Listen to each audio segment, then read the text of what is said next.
mudah cara bagi sesi webinar kita pada malam ini, 6 Julai 2022 yang berjudul Lawan Rasuah dan Kronisma, Apa Kata Anak Muda. Acara webinar ini yang juga disiarkan secara langsung di Facebook Aliran merupakan yang pertama kali dianjurkan bagi memperkenalkan agenda rakyat tuntut semula negara kita. Agenda rakyat ini digerakkan oleh 5 organisasi selaku penaja utama yang dianggotai oleh Aliran, Gerak, PAKOS, Safe Rivers, Suaram dan juga Undi 18. Agenda rakyat sehingga hari ini didukung oleh 57 kelompok masyarakat sivil.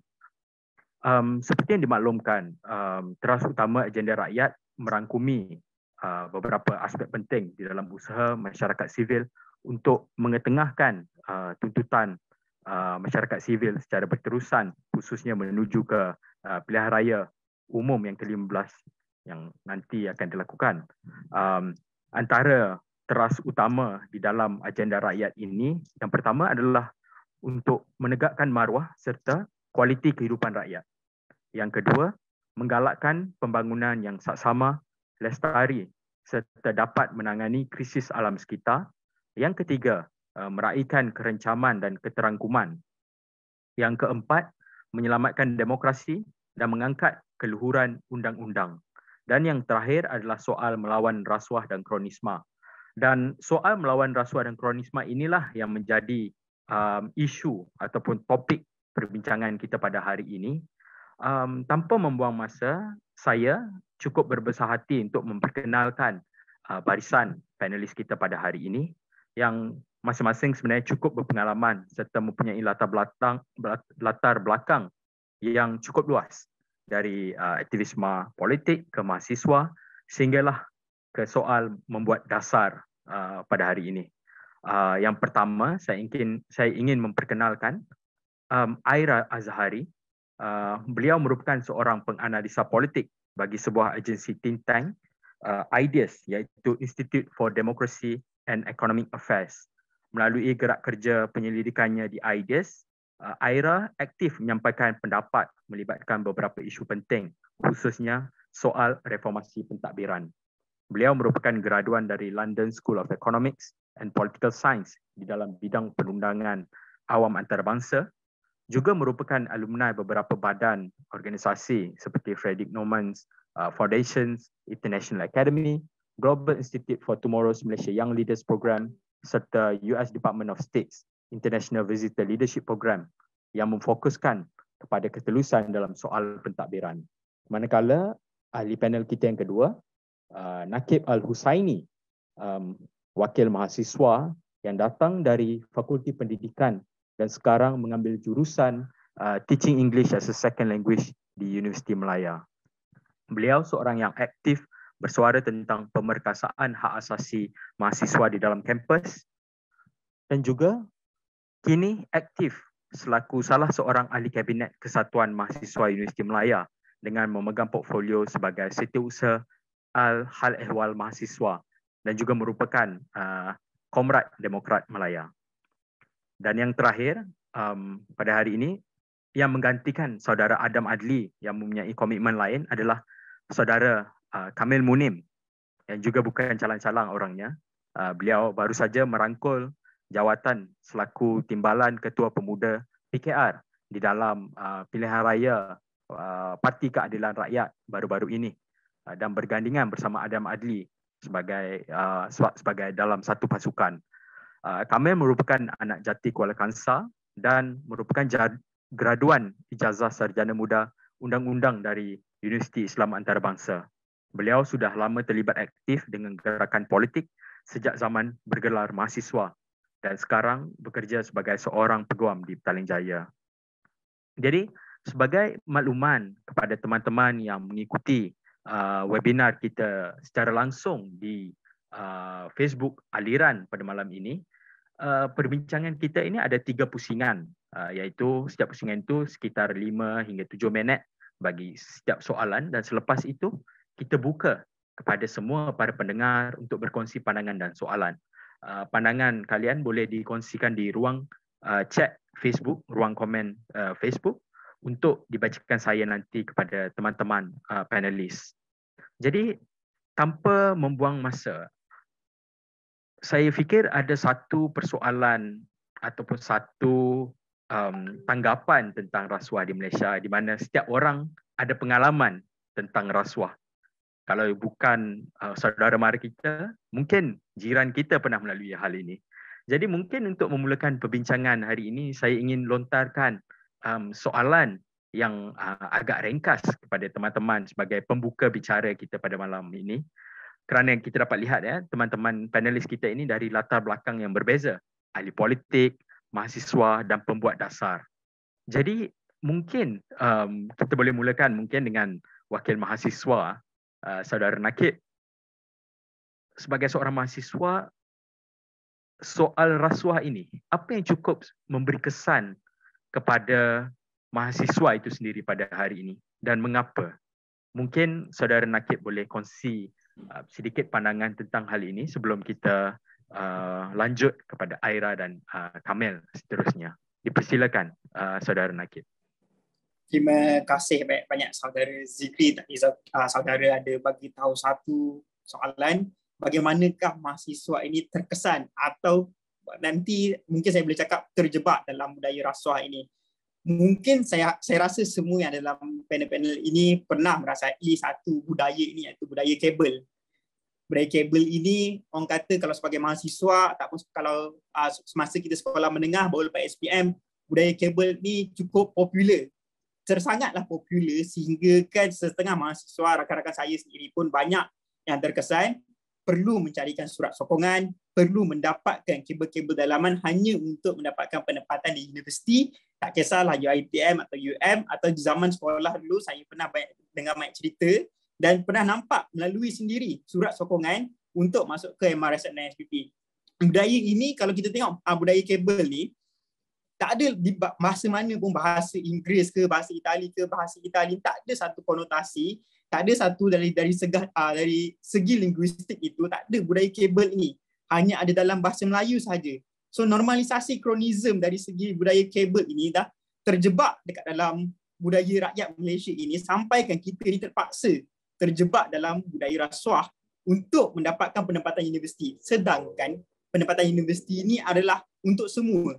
Yes, kita boleh anggap contohnya seperti Universiti Awam itu ada kuota-kuota mereka tersendiri. Contohnya kalau di Universiti Melaya hanya lebih kurang 3,000 hingga 5,000 sahaja pelajar setahun. Akan tetapi ini tidak menjadi satu justification kepada keluarga-keluarga atau mahasiswa-mahasiswa untuk mendapatkan kuota-kuota orang yang memerlukan ini hanya untuk kepentingan mereka sendiri. Mungkin satu lagi contoh kalau kita nak kembangkan sikit, definisi kronisme ini mungkin kita boleh cakap kronisme dari segi bangsa, dari segi agama, di mana kalau kita kembangkan ia sama seperti maksud systemic racism, di mana kita menjustifikasikan bahawa orang Melayu, contoh orang Melayu atau orang Bumiputera yang mendapat 6A 7A lebih layak daripada orang bukan Bumiputera yang dapat 9A 10A. Hanya pada atas kertas mereka ini adalah orang-orang yang berkulit Melayu atau di IC-nya adalah Bumiputera. Mungkin kalau ada yang tak setuju tentang begini, mungkin ada orang kata, oh itu adalah hak kita sebagai orang Melayu lah. Okay, we can accept the fact. Maybe kita boleh tukar lagi kepada konsep kelas sosioekonomi. Kita baru-baru ni sudah jadi trending bahawa B40 and 40-20 ni kita dikelaskan ikut pendapatan keluarga atau pendapatan family itu. Tapi yang peliknya kalau kita tengok kat UiTM, ini boleh disahkan, tanya sahaja mana-mana UiTM punya student, boleh tengok di thread Twitter atau di mana-mana sahaja, semua boleh sahkan bagaimana rakan-rakan atau family-family yang bawa Mercedes atau bawa BMW, yang mungkin boleh bawa kereta sendiri semua, boleh dapatkan pendapatan di UiTM ini. Sedangkan matlamat utama UiTM ini adalah untuk rakan-rakan B40. Kita boleh kembangkan lagi bukan saja di universiti saja, kita boleh tengok juga di konsep MRSM ini. MRSM ini mula-mula ditubuhkan bersama dengan Mahara dahulu adalah untuk memberikan petani-petani, anak-anak petani, anak-anak nelayan, anak-anak B40 khususnya ini pendapatan belajar. Bukanlah matlamatnya untuk memandaikan seorang pelajar itu, tapi hanyalah untuk mendapatkan satu pendidikan yang lebih baik daripada kampung. Bukanlah untuk menjadi sekolah nombor 1, tapi ingin membawakan mereka-mereka ini, mereka B40 ini, untuk mendapatkan satu education yang setara dengan sekolah-sekolah yang di bandar, sekolah-sekolah di Klang Valley contohnya. Tetapi apa yang jadi sekarang adalah satu isu di mana MRSM ini digunakan sebagai satu platform untuk orang kaya-kaya ini, untuk orang yang berpendapatan tinggi ini, orang yang ada kabel ini, untuk memandaikan anak-anak mereka ini. Sedangkan itu bukan matlamat MRSM. Matlamat MRSM itu adalah untuk memberikan anak-anak P40 ini satu peluang pendidikan. Kalau kita anak-anak orang kaya ini, kalau betul nak memandaikan anak mereka, bolehlah mereka salurkan kepada contohnya international schools atau SBP. SBP juga ada kuota yang bukan P40 yang untuk M40 T20. Sebab kita sudah lari matlamat MRSM ini. Saya pun tidak boleh question kenapa matlamat itu lari, tapi kita sudah lari sebenarnya pendidikan untuk semua kepada pendidikan untuk kroni dan anak bini. Mungkin Aira atau kami boleh jelaskan tentang kronisme dan rasuah yang lain, tapi di pandangan mahasiswa ini, di pandangan yang saya pernah lalui sendiri, kawan-kawan pun boleh, rakan-rakan siswa pun rasanya ramai juga yang lalu sikap kabel atau orang dalam ini.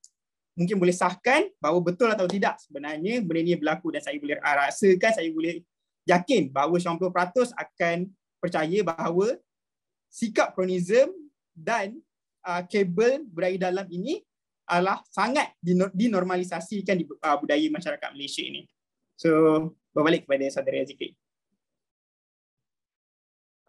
Terima kasih Nakib. Saya rasa menarik bila disebut tentang soal linguistik rasuah itu sendiri, sebab ya budaya kabel itu mungkin kita baru dengar dalam 10 tahun yang lalu.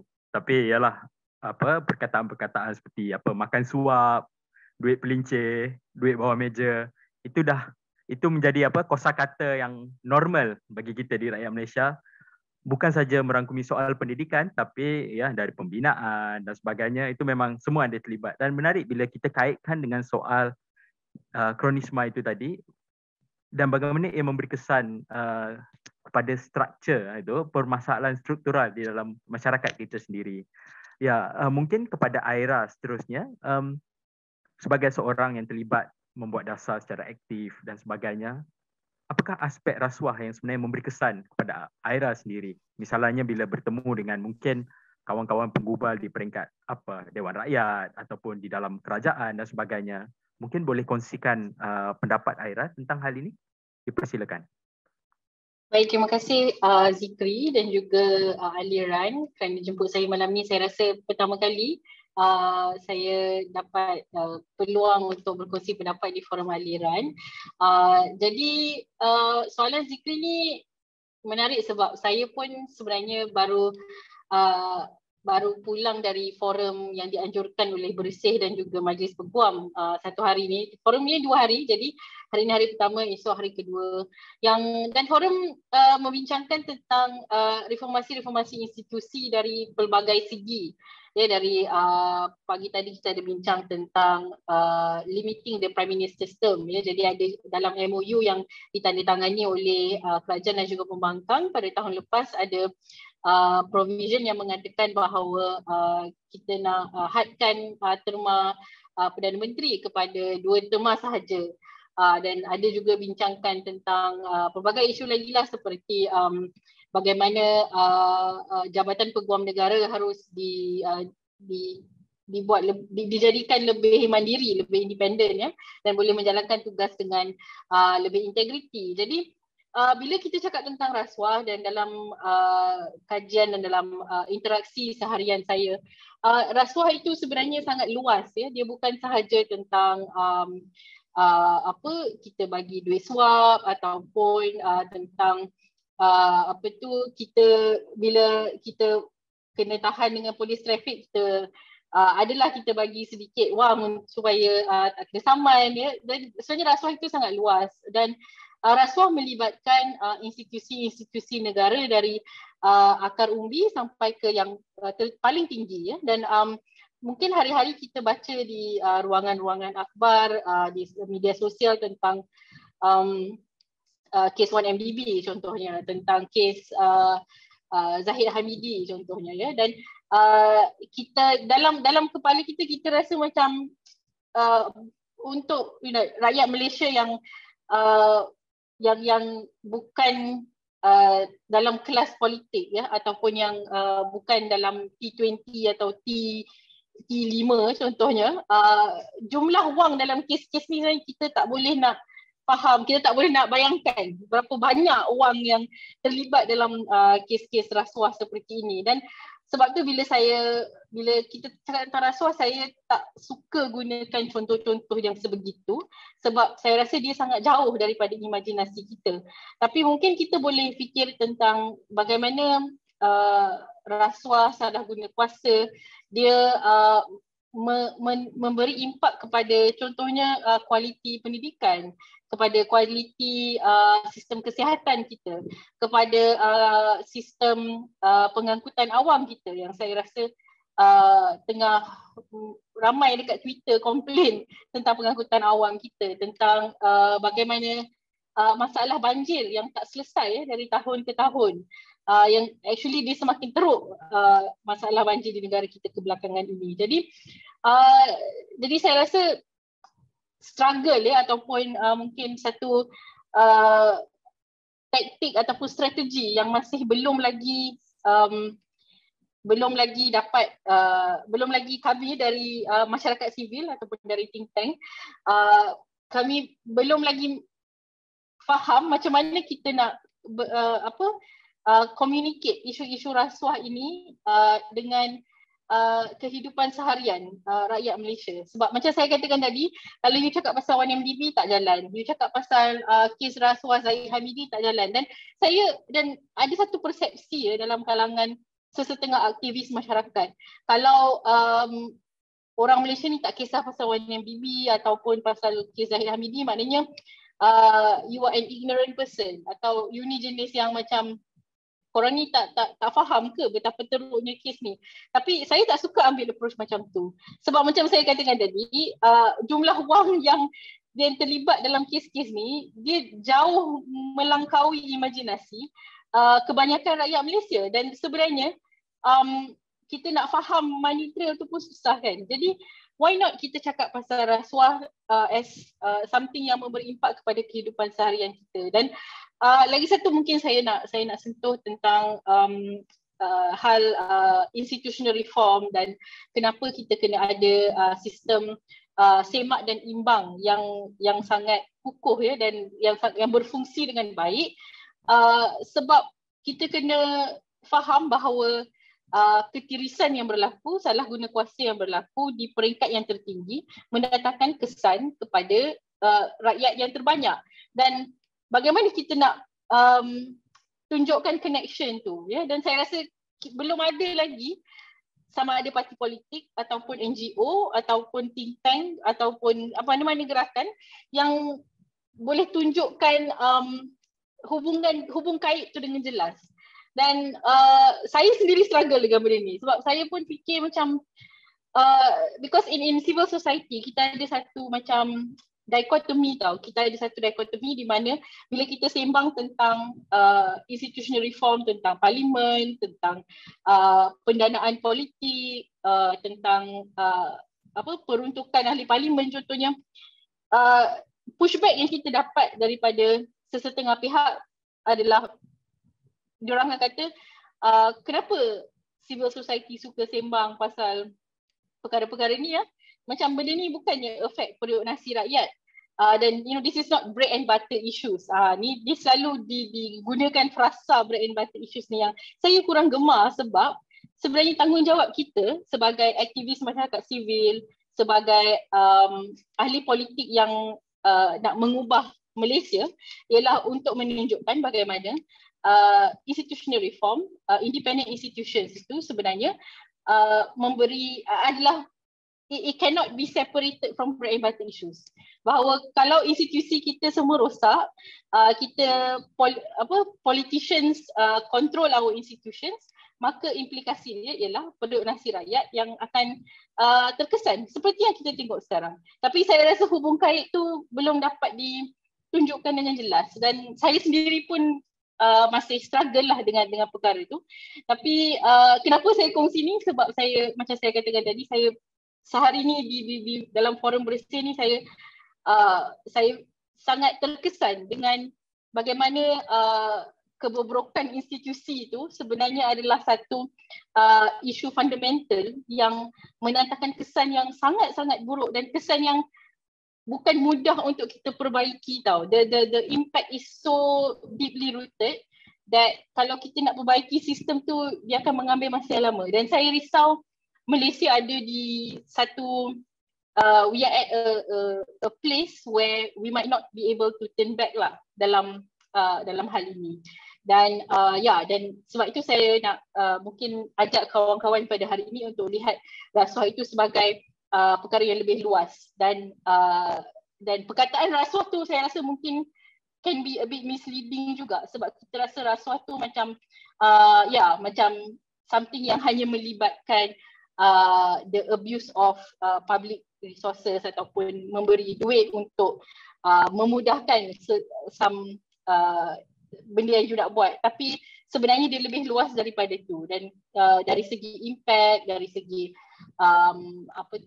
dia punya kesan kepada masyarakat yang terbanyak, dia sebenarnya adalah sangat-sangat serius lah. Dan saya agak macam mana nak kata buntu untuk fikirkan bagaimana kita nak tunjukkan kepada pemimpin-pemimpin kita bahawa you tak boleh guna alasan bread and butter issue untuk you sweep under the carpet institutional reform dan keperluan untuk kita membersihkan sistem pentadbiran kita. Jadi mungkin saya stop di situ dulu. Terima kasih Aira atas perkongsian tadi untuk persoalan yang pertama, sebab saya rasa ini persoalan makna rasuah itu sangat penting sebab akhirnya bagaimana kita mahu communicate isu rasuah ini, persepsi tentangnya dan juga kesannya itu yang menjadi cabaran terbesar di dalam Malaysia sendiri sebab ada lapisan-lapisan yang berbeza, contohnya seperti yang disebut tadi daripada budaya bagaimana, daripada agamanya bagaimana, daripada kaumnya bagaimana melihat isu rasuah itu. Jadi perkara itu yang mungkin kita boleh bawa ke persoalan yang kedua sebentar nanti. Mungkin yang kepada saudara Kamil, sebab kita baru selesai pemilihan Parti Keadilan Rakyat misalnya sebagai seorang wakil parti di dalam webinar pada malam ini. Mungkin saudara Kamil boleh berkongsi sedikit sebanyak pandangan tentang rasuah yang sebenarnya memberi kesan kepada ahli politik seperti Kamil sendiri misalnya, dan bagaimana, mengapa ia sangat-sangat mencengkam persoalan ini kepada gerakan politik pada hari ini. Dipersilakan saudara Kamil. Baik, terima kasih. Assalamualaikum warahmatullahi wabarakatuh dan selamat petang. Terima kasih kepada saudara Zikri, pengacara kita pada malam ini, dan terima kasih juga kepada Aliran yang menyediakan platform seperti yang saya sebut pada peringkat awal sebelum kita live tadi. Ini juga merupakan satu bentuk penghormatan. Sebenarnya Aliran ini dah lama dalam sebagai alternatif medium lah kepada yang membawa isu-isu pencerahan, pandangan yang lebih fair, lebih adil, lebih tulus dan sebagainya. Saudara Nakid, wakil mahasiswa, dan saudari Aira daripada IJS, kedua-dua telah menyebut tentang sedikit sebanyak tentang aspek sebut sebagai aspek korupsi lah. Sebenarnya bagi saya ialah dia punya the main umbrella tu ialah corruption. Isu dia ialah corruption, dan rasuah ni ialah sebab salah satu cabang daripada perbuatan korupsi itu sendiri, termasuklah dengan penyalahgunaan kuasa. Cuma masalah kita, Aira dah sebut tadi tentang realiti masyarakat yang dilihat sebenarnya, masyarakat kebanyakan ini yang dilihat sebenarnya sedikit jauh daripada membincangkan tentang permasalahan rasuah. Antara perkara yang saya perhatikan selama ini ialah perbincangan berkenaan dengan isu rasuah, penyalahgunaan kuasa, korupsi dan perkara-perkara yang berkaitan dengannya itu selalu dibincangkan dalam ruang lingkup yang eksklusif. Ianya dilihat terlalu intelektual bagi sesetengah kelompok masyarakat. Saya cakap setengah, tetapi kebanyakan kelompok masyarakat. Jadi itu sedikit sebanyak menyumbang kepada jurang kecaknaan ataupun pengetahuan masyarakat awam terhadap masalah dan juga gejala rasuah yang berlaku. Apabila bercakap tentang soal rasuah, saya suka untuk merujuk kepada apa yang telah dikupas dan juga dinukilkan oleh almarhum Profesor Dr. Syed Hussein Alatas yang menulis banyak buku berkenaan rasuah sejak awal, sejak daripada tahun 1968 kalau tak silap saya, dan karya yang paling terkenal berkenaan rasuah itu ialah disebut sebagai rasuah kesan, punca dan akibat yang menerangkan tentang menyeluruh secara sistematik berkenaan dengan masalah rasuah yang berada dalam lingkungan masyarakat, khususnya dalam negara ini. Dan masalah rasuah itu diterangkan secara umumnya bahawa ianya merupakan satu masalah sistemik, masalah yang dah memang deeply rooted in our society. Dia bermula daripada bukan di peringkat kerajaan, Aira sebut tadi, dia daripada sekecil-kecil keadaan, sekecil-kecil masyarakat, sekecil-kecil kelompok manusia yang mempamerkan sikap dan juga gelagat yang menjurus ke arah korupsi, kerosakan. Idea dia ialah kerosakan. Sebab itu daripada sudut agama, kalau kita boleh ambil sedikit pengajaran daripada sudut agama, itu disebut ketika awal penciptaan manusia itu, antara kebimbangan yang dibangun, yang disuarakan, yang dilontarkan oleh malaikat pada ketika itu ialah, kalau saya boleh quote the verse, disebut bahawa apabila Tuhan menzahirkan untuk menciptakan pewaris, disebut khalifah itu ialah pewaris, maka apa respon yang diberikan oleh penjaga, the guardians pada ketika itu ialah disebut ataj'al fiha, apakah engkau nak jadikan di atasnya may yufsidu fiha, mereka ini yang akan membuat kerosakan di atasnya, wa yasfikud dima'a, dan akan menumpahkan darah di atasnya, sedangkan kami ini sentiasa duduk dan bertasbih memuja kepada kekuasaanmu. Ini asas yang disebut dalam agama, di dalam awal kitab disebut tentang kebimbangan malaikat itu sendiri yang menggambarkan bahawa dia mempunyai pengalaman sebelum daripada itu deal dengan creatures di atas muka bumi ini, yang mana sifatnya itu secara lahiriahnya itu ialah memang melakukan kerosakan. Cukuplah kalau kita ambil perbandingan asas ini ialah panca indera kita yang apa yang kita ada ni. Kita ada mata, tangan, boleh melangkah pergi. Ada free will. Ada free will. Dan we tend to abuse this free will. Betul tak? Dan ini ialah perkara asas yang orang kata dia sebahagian daripada manusia. Sebab itu datang agama, datang ajaran untuk membetulkan etika kehidupan manusia. Tetapi malangnya apa yang berlaku dalam masyarakat kita ialah apa juga seperti yang disebutkan oleh Dr. Syed Hussein Alatas ialah kita ini melawan rasuah tanpa emosi. Kita melihat rasuah itu tidaklah seteruk makan babi, contohnya bagi kita penganut agama Islam yang melihat daging babi itu sebagai satu yang haram, tetapi haram rasuah itu tidak setara dengan haramnya babi yang untuk kita makan itu.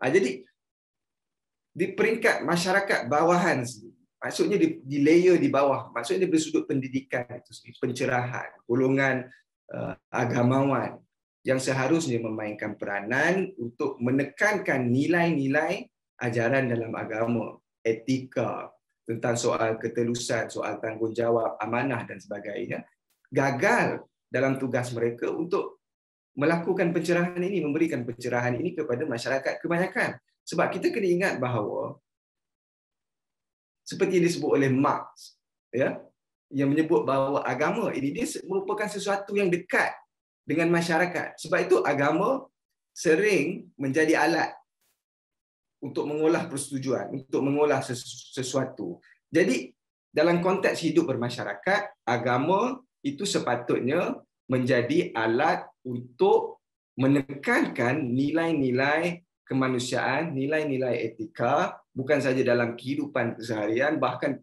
melibatkan tentang banyak perkara, tentang soal governance, tentang soal social justice, tentang soal memastikan membasmi kemiskinan dan juga masalah keburukan dan sebagainya. Dan itu teks itu harus dibaca ataupun diolah dalam keadaan yang begitu. Kita tak boleh lagi biarkan perbincangan di peringkat masyarakat kebanyakan, khususnya di madrasah, di masjid, surau ataupun di dewan, balai raya dan sebagainya, itu hanya sekadar berlegar sekitar persoalan hukum. Terkena tai ayam, apakah hukumnya batal sembahyang ke tidak. Jadi ini ialah persoalan ataupun perbincangan-perbincangan yang diulang saban tahun, saban hari, tanpa memberi nilai tambah daripada sudut etika dan juga moral kepada manusia. Sedangkan ajaran semua agama itu ialah menekankan tentang soal etika dan juga amanah serta kejujuran kita dalam melaksanakan tanggungjawab kita sebagai manusia di atas muka bumi ini. Jadi sebab itu kita kata bahawa kalau foundation itu sudah gagal, foundation itu salah, kita tidak bermula dengan asas yang baik, maka kita sukar untuk mengharapkan keputusan di hujungnya itu sebagai satu keputusan yang baik. Sebab permulaannya itu sudah menyimpang daripada apa intipati sebenar perjuangan, apa yang disebutkan sebagai perjuangan. Inilah perjuangannya, iaitu untuk memastikan manusia ini hidup atas garis panduan yang tidak melampaui batas, yang tidak melakukan kerosakan. Jadi, Saudara Zikri tadi sebut juga tentang soal bagaimana ianya mempengaruhi ahli politik, soal rasuah ini dan sebagainya. Itu saya ingat kita akan kupas pada sesi selepas ini dengan lebih lanjut. Saya kira cukup peringkat awal setakat itu. Terima kasih. Terima kasih Kamil atas pandangan yang saya rasa cukup menarik, sebab kita boleh lihat di dalam korpus intelektual kita, sarjana kita sudah menulis dengan cukup banyak, tetapi persoalannya bagaimana ia sampai kepada peringkat bawahan dan juga peringkat atasan. Dan saya tertarik dengan apa disebut tentang melawan rasuah dengan emosi itu tadi. Sebab kita boleh lihat bagaimana kadang-kadang kita mengambil mudah tentang soal rasuah ini misalnya, dan sebenarnya isu itu yang seperti yang dikupaskan oleh teman-teman semua, dia persoalan struktural, persoalan sistemik, dia membarah, mengakar sudah di dalam masyarakat kita. Dan dalam melihat soal ini, saya fikir rasuah sepatutnya menjadi satu isu besar menuju ke pilihan raya umum yang ke-15 nanti. Seperti yang disebut tadi, persoalan seperti apa rasuah melibatkan 1MDB, skandal terbesar, keuangan terbesar di dunia sebenarnya. Ya, itu salah satu isu yang terbesar yang sebenarnya masih relevan untuk kita lihat. Tapi pada waktu yang sama kita boleh juga lihat bagaimana isu persoalan rasuah ini menjadi desensitized, dinormalkan sehingga menjadi tidak ada apa-apa. Dan itu yang saya rasa penting untuk kita faham, adakah isu rasuah ini cukup besar menuju ke PRU yang ke-15 nanti. Jadi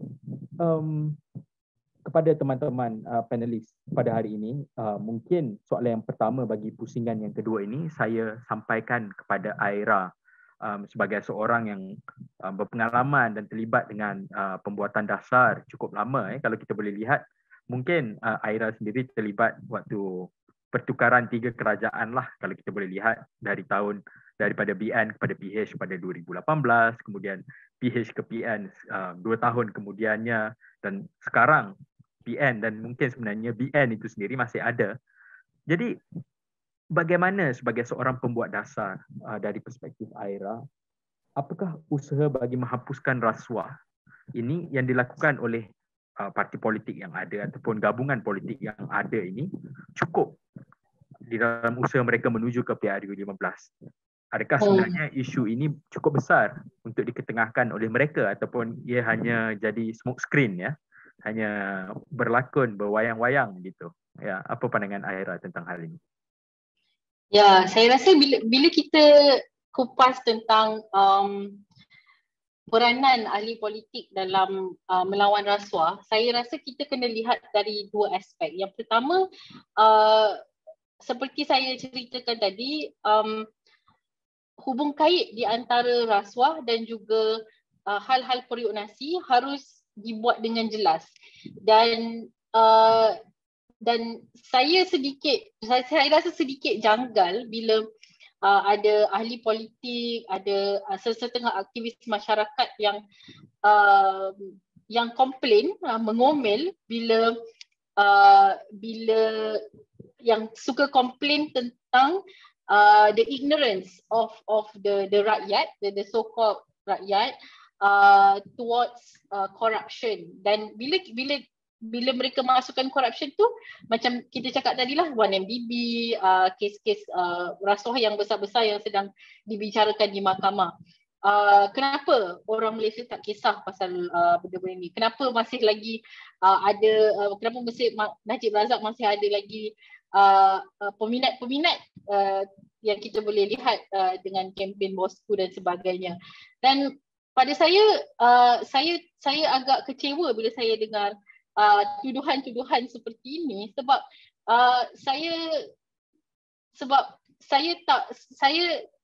I don't put the blame on the public that yang kerana kesuntukan masa dengan kehidupan seharian yang tak ada mungkin kes-kes rasuah ini seperti kita kata tadi, dia rasa sangat jauh, ya. Jadi yang pertama saya rasa the first responsibility of ahli-ahli politik, parti-parti politik ialah tunjukkan apakah hubung kait rasuah, ketirisan, penyalahgunaan kuasa dengan hal-hal periuk nasi rakyat. Ya, dan jangan pisah-pisahkan isu periuk nasi dengan isu-isu pentadbiran, isu-isu reformasi institusi, isu-isu seperti isu-isu reformasi politik contohnya. Jangan pisah-pisahkan kerana ia tak boleh dipisahkan. Semua isu ada hubung kait dan dia berkaitan antara satu sama lain, dan akibat daripada ketirisan dan penyalahgunaan kuasa, ramai rakyat yang sekarang menderita. Dan itu adalah realitinya. So itu yang pertama. Dan yang kedua, apa yang saya ingin lihat daripada bakal-bakal calon pada PRU yang akan datang juga dalam melawan rasuah ialah the other side ataupun the next level, iaitu apakah penambahbaikan ataupun apakah perubahan dari segi structural, dari segi institusi yang perlu kita institutionalize untuk betul-betul melawan rasuah di peringkat akar umbi. Jadi contohnya yang pertama, kita ada satu krisis di mana dan saya rasa ramai dah lupa tentang cerita ni, dan tak apalah saya ceritakan kembali tentang di dalam SPRM itu sendiri, ya. Kita ada, kalau kita ingat kembali beberapa bulan yang lalu, krisis ketua Pusruhjaya SPRM sendiri yang kita dapat tahu yang beliau ada beberapa saham di beberapa syarikat yang mendatangkan keraguan ataupun spekulasi. Bolehkah sebenarnya Ketua Pusruhjaya SPRM bertindak sebegitu, kan? Dan kita kena, dan on the level of politicians, ya, sebenarnya ahli politik yang mempunyai ahli politik sebagai ahli-ahli parlimen yang duduk di parlimen kita yang mempunyai kuasa untuk mungkin lihat kembali akta SPRM dan mempersoalkan bagaimana Pusruhjaya SPRM itu dipilih. Itu yang pertama, ya. Dan yang kedua, kita juga ada krisis di mana kita punya peguam negara dan juga pendakwa raya tidak mandiri. So our Attorney General dan Public Prosecutor adalah orang yang sama. Jadi orang yang pendakwa raya yang sepatutnya mendakwa kes-kes rasuah, especially kes-kes rasuah yang melibatkan ahli-ahli politik yang sangatlah berpengaruh, adalah orang yang sama juga dengan kita punya peguam negara yang sepatutnya menjadi penasihat kepada kerajaan tentang undang-undang negara. Ya, jadi kenapa tak ada pergerakan atau there's no movement to make these institutional changes that we need untuk betul-betul membasmi rasuah, ya. Jadi untuk melawan rasuah ni dia ada pelbagai aspek, dia ada pelbagai strategi, dia bukan satu saja. Jadi yang pertama saya setuju dengan saudara Kamil yang mempersoalkan normalisasi rasuah itu dalam budaya sendiri, itu yang pertama. Dan yang kedua, dalam naratif bagaimana kita berkomunikasi tentang rasuah, bagaimana kita nak tunjukkan bahawa rasuah itu sebenarnya adalah adalah sesuatu yang memberi, yang menzalimi rakyat di negara kita. Dan kenapa kita suka pisah-pisahkan hal periuk nasi dengan hal rasuah? Dan kita selalu, saya rasa dekat Netflix mungkin ada satu dokumentari tentang 1MDB, Netflix ataupun YouTube, saya tak ingat. Tapi ada dokumentari tersebut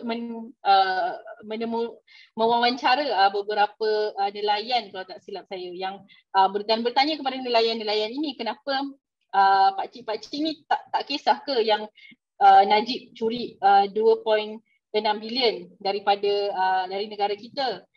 Kemudian pakcik tu pun menjawab, tak apalah, dia nak ambil 2.6 bilion pun tak apa, janji kita ada dapat sikit untuk kita makan setiap bulan, kan? Dan saya rasa naratif seperti ini harus dipersoal dan it needs to be unpacked, ya. Sebab on one hand, kita selalu gunakan contoh-contoh seperti ini untuk menunjukkan bahawa orang Malaysia ni tak kisah pun pasal rasuah. Janji ada, dia dapat sikit, dia okey. Tapi saya melihat perkara ini dari sudut yang berbeza, iaitu bagaimana rakyat kita telah macam nak kata, we have been conditioned so much to accept yang kita ni hanya dapat cebis-cebisan, you know, that we only get crumbs, and the people in power yang, you know, get the, kalau Datuk Seri Najib suka pakai analogi cake, kan, they get the big piece of the cake, dan kita hanya dapat cebisan-cebisan yang dah tumpah di atas meja. Dan kenapa kita tak persoalkan perkara itu? Dan to me, that is the cruelty of corruption. Itulah kezaliman rasuah, di mana dalam minda-minda, dalam imajinasi kita dah rasa macam, tak apalah, orang-orang ahli-ahli politik ni, diorang memang kaya, diorang memang banyak duit, kan. So kalau diorang kaya, tak apalah, janji kita dapat sikit. Jadi saya rasa this kind of mentality is it shows something about how we have been governed all these years, ya. Bagaimana kita telah disuapkan dengan idea yang tak apalah, asalkan you dapat sikit, you tak payah persoalkan mana I dapat my harta. Saya kongsi satu lagi, Zikri, sebelum saya serahkan kepada panelis lain. Saya pernah duduk di satu meja lah, satu bilik dengan beberapa, saya dan juga beberapa ahli-ahli aktivis CSO think tank lain, bersama satu meja dengan beberapa orang ahli-ahli politik yang agak senior. Ini masa zaman Pakatan Harapan, ya, 2018 atau 2019. Beberapa ahli politik yang sangat senior dari kedua-dua belah pihak lah, kerajaan dan juga pembangkang.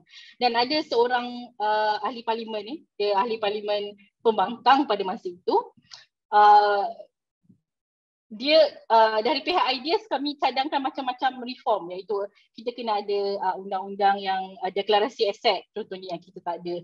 Kita kena ada undang-undang tentang yang mengawal pendanaan politik, which we don't have right now. Dan ahli politik tersebut dengan bangganya menjawab kepada kami bahawa kita di Malaysia ni tak perlu pun undang-undang deklarasi aset untuk ahli politik. Dia kata, my constituents, rakyat saya di kawasan saya telah mengundi saya jadi MP ni dah berpuluh tahun, dan diorang tak pernah pun persoalkan saya ni pergi holiday kat mana ke, saya ada kereta mewah berapa biji, ada rumah berapa biji, dia tak pernah persoalkan. But diorang sayang saya, so kenapa you as an NGO nak datang sini suruh saya declare my assets? Dan pada masa tu saya terfikir tau, saya macam actually kan sebenarnya the only way, actually the perasaan, that feeling of accountability, kebertanggungjawaban tu tak wujud dalam kalangan kebanyakan ahli-ahli politik kita. Precisely sebab ni. Sebab and I don't want to go on this whole macam blaming the rakyat tau. Sebab saya rasa dia sangat merendahkan kemandirian rakyat Malaysia, saya rasa. Jadi saya tak suka naratif tu. Apa yang saya lebih minat ialah kita kena fikir macam mana rakyat kita boleh sampai ke level di mana kita boleh ada satu penerimaan kepada bila kita lihat ahli politik kita, our lawmakers ada wang yang sangat banyak dan kemewahan yang sangat banyak. Dan saya rasa itu perkara yang sangat serius.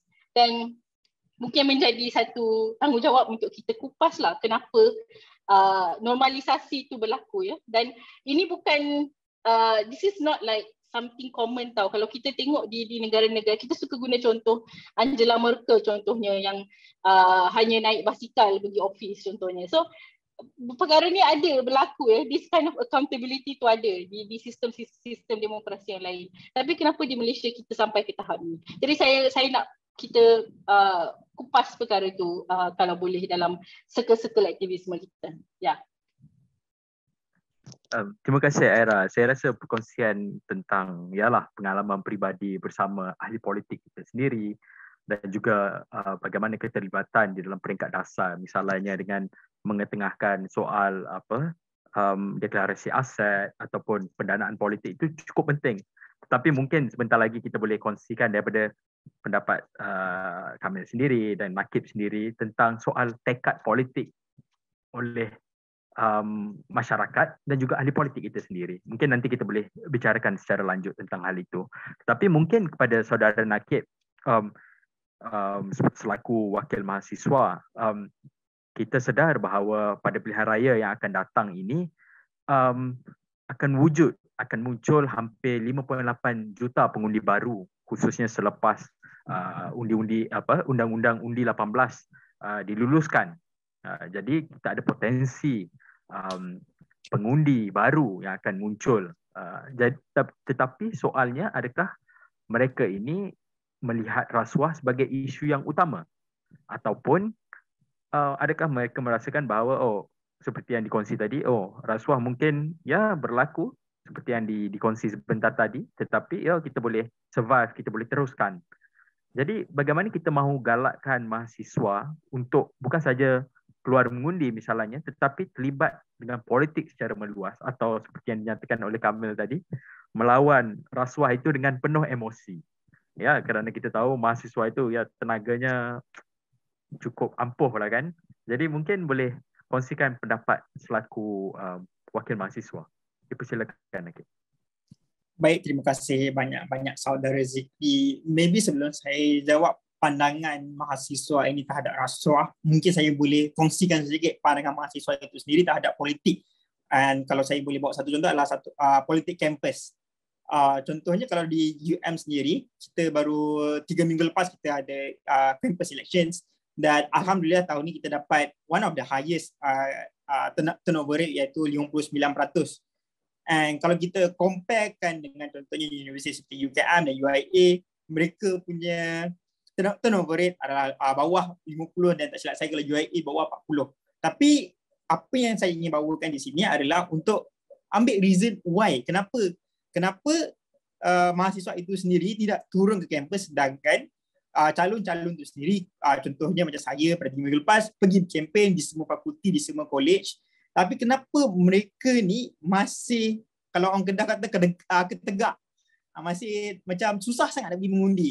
Macam kalau di UM itu mengundi hanya online, 3 hari pula tu diberikan oleh campus committee, campus election committee. Tetapi masih susah nak dapatkan lebih 60%, lebih 70%.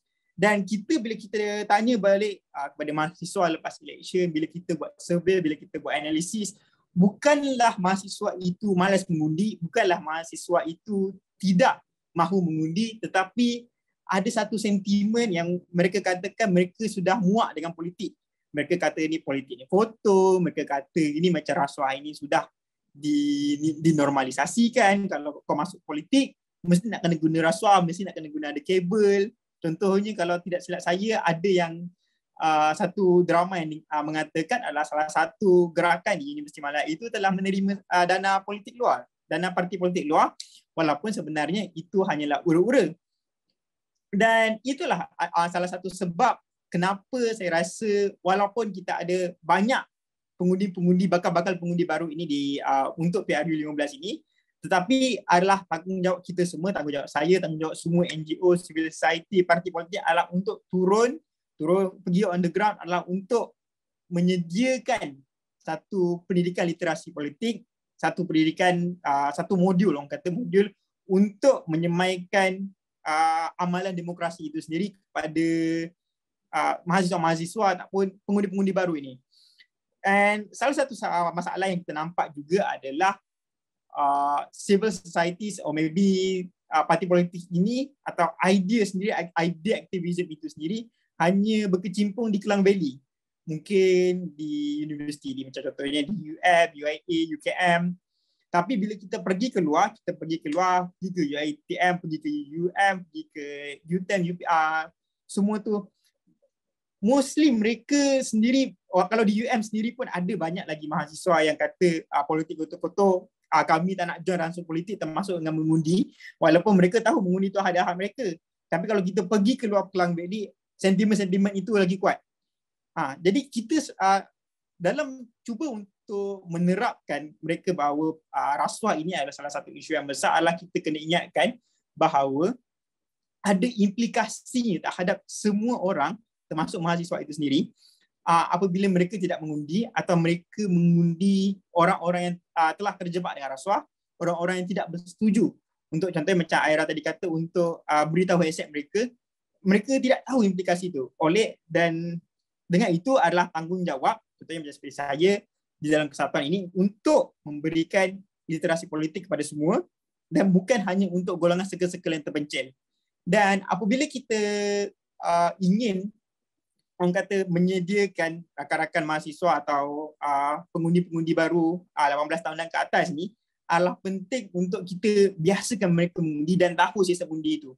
Kalau di universiti saya rasa tidak menjadi masalah lah. Kalau tidak salah saya, semua universiti telah ada satu sistem election, sama ada dikendalikan oleh HEP atau dikendalikan oleh pelajar itu sendiri, contohnya macam di UM dan UIA. Setiap universiti sudah ada untuk pemilihan MPP dia atau pemilihan kesatuan dia. Tetapi saya rasakan pengundian atau amalan demokrasi ini boleh diterapkan di sekolah menengah, memandangkan sejurus selepas rakan-rakan kita ni, rakan-rakan graduan SPM ni terus akan pergi mengundi. Kita SPM 17 tahun, dalam 18 tahun terus mengundi. So sudah tidak menjadi masalah. Kalau dalam AUKU pun sudah ada amendment di mana bahawa semua mahasiswa sudah boleh berjaya aktif dalam politik. Saya rasa tidak menjadi masalah kalau rakan-rakan kita di sekolah menengah ini juga boleh berjaya aktif dalam politik. Saya boleh bagi satu contoh. Kalau di sekolah menengah sekarang, kalau tidak salah saya, semua ketua pengawas adalah di atas dasar lantikan atau lantikan guru lah, guru atau guru besar yang melantik ketua-ketua pengawas ini. Apa kata kalau kita mewujudkan satu badan wakil pelajar yang berbeza daripada pengawas ini, yang dilantik oleh pelajar itu sendiri, yang dilantik, yang diberi kuasa oleh pelajar itu sendiri, dan mereka lead macam mana mereka nak govern the school atau govern student-student itu sendiri. Dan sistem ini kalau kita tengok di sekolah menengah, mungkin SMK atau SMKJK ini belum diterapkan, tapi kalau tidak silap saya dalam sekolah berasrama penuh dan sekolah MRSM ini sudah diterapkan lama dah. Dan mereka ini dalam memilih orang kata wakil pelajar ini, dalam badan wakil pelajar ini telah diberi kuasa dan telah di-guide oleh cikgu-cikgu mereka untuk mengamalkan salah satu orang kata tanggungjawab demokrasi, iaitu mengundi. Jadi sistem tu sudah ada. SBP dan MRSM ni sudah diterapkan. Mungkin boleh ambil modul, kita boleh ambil benchmarking daripada mereka ini untuk terapkan di sekolah menengah kebangsaan supaya kita tidak menganggap amalan demokrasi ini sebagai satu benda yang elitis. Ini juga salah satu masalah yang saya juga berhadapilah di Universiti Malaya, di mana aktivisme ini adalah salah satu orang kata terlampau elitis. Macam saudara Kamil tadi cakap, hanya orang-orang yang intelektual sahaja yang boleh berbincang tentang isu integriti, isu rasuah ini. Orang-orang biasa ini orang kata tak faham. Jadi perlu adanya satu ground approach yang kita, orang kata bukanlah nak mendidik, tapi more on advocacy work kepada mahasiswa, kepada student ini, supaya mereka juga boleh menjejakkan kaki, mereka sedar bahawa satu undi mereka itu adalah sangat berharga bagi untuk mengubah masa hadapan. Maybe saya boleh lagi bagi satu lagi contoh. Contohnya kalau di Universiti Malaya, kita sudah 4 tahun di mana sistem pilihan raya ini dibuat sepenuhnya oleh pelajar, sepenuhnya oleh mahasiswa. Mereka lah yang set bila nak mengundi, sistem mengundi itu macam mana, adalah online fizikal dan juga tata cara kempen itu sendiri. Tetapi banyak lagi universiti ini masih digovern oleh HCP atau pentadbiran mereka. Mengapa masa saya berbincanglah dengan sini-sini yang menerapkan masa 4 tahun lepas, kenapa perlunya sistem election ini perlu dikendalikan oleh mahasiswa adalah untuk adanya integriti, untuk adanya transparansi, di bahawa ada jaminan yang bahawa HCP atau pentadbiran itu sendiri tidak menghadkan siapa-siapa untuk bertanding. Semua orang layak bertanding asalkan CGPA anda orang kata normal dan baguslah dan tidak teruk, anda layak bertanding. Dan benda ini tidak diterapkan di universiti-universiti lain. Contohnya kalau tidak silap saya di UKM,